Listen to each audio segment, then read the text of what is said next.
Il y a certains rêves comme celui de voler qui deviennent parfois réalité. Posséder un avion comme celui-ci ou un petit hélicoptère, c'est, comme pour tous les véhicules à moteur en France, une obligation d'assurance. Assurer ce type d'engin, c'est le métier de Patrick Charrier, directeur aviation et partenariat chez Versperen, qui est venu ici au Salon du Bourget pour nous en parler.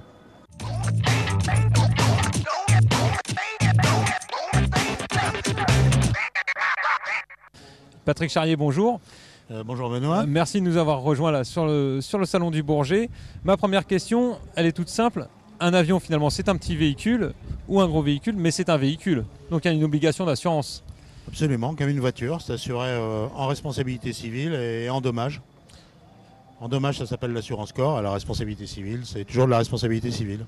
D'accord. Il y a des montants d'indemnisation, il y a des plafonds obligatoires, c'est ça? Depuis 3 ans, il y a une obligation, 3 ou 4 ans, je pense maintenant, il y a une obligation d'assurance avec un montant de garantie qui est imposé par le tonnage de l'avion.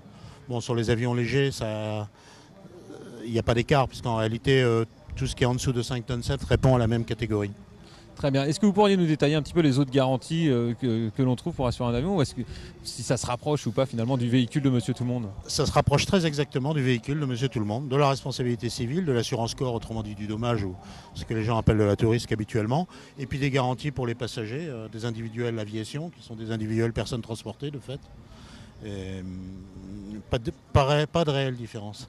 Ce qui est un peu différent, c'est qu'il y a des conventions aéronautiques qui régissent en fait les plafonds lorsqu'on prouve que le pilote n'est pas... Enfin, si on n'arrive pas à prouver que le pilote est responsable, on a des limitations de garantie qu'on ne trouve pas en assurance automobile. D'accord, donc là on s'attache quand même un peu plus au cas du pilote. Absolument. Dans les autres garanties, comment finalement se calcule la prime pour un avion, un hélicoptère?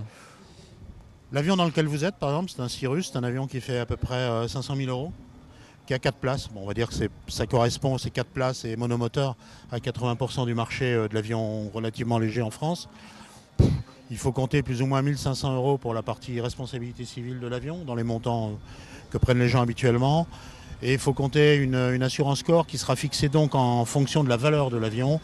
Et selon l'expérience des pilotes, qui là jouent pas mal, ça va tourner entre un petit 2% et un maximum de 4%. D'accord. Une fois que tout ça a été pris en compte, il y a quand même des cas particuliers. Je crois qu'on assure évidemment les avions, mais également les hélicoptères. Et vous me disiez en préparant l'interview qu'il y avait beaucoup plus de petits hélicoptères qu'on pouvait l'imaginer. Il y a beaucoup de gens qui sont des fans de l'hélicoptère et qui possèdent leur hélicoptère. Il y a toute une série d'hélicoptères, les Robinson par exemple. Robinson 22, biplace, 44, donc 4 places, qui appartiennent aussi à des particuliers. On va se retrouver d'ailleurs sur ces hélicoptères, le second dont je parlais tout à l'heure, sur des valeurs voisines de cet avion. Les taux corps seront beaucoup plus élevés en hélicoptère qu'en aviation, au moins le double ou le triple, la plupart du temps. D'accord, et pour quelle raison?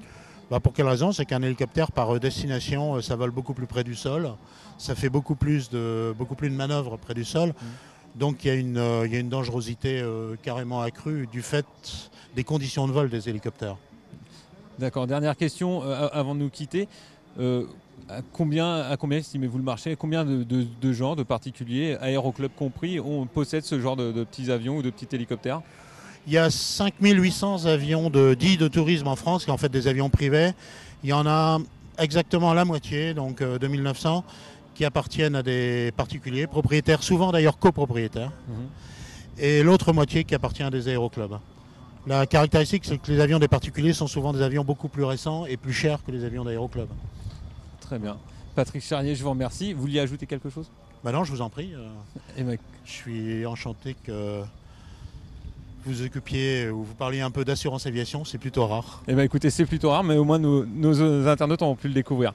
Je vous donne rendez-vous très prochainement pour une nouvelle émission News Assurance Live.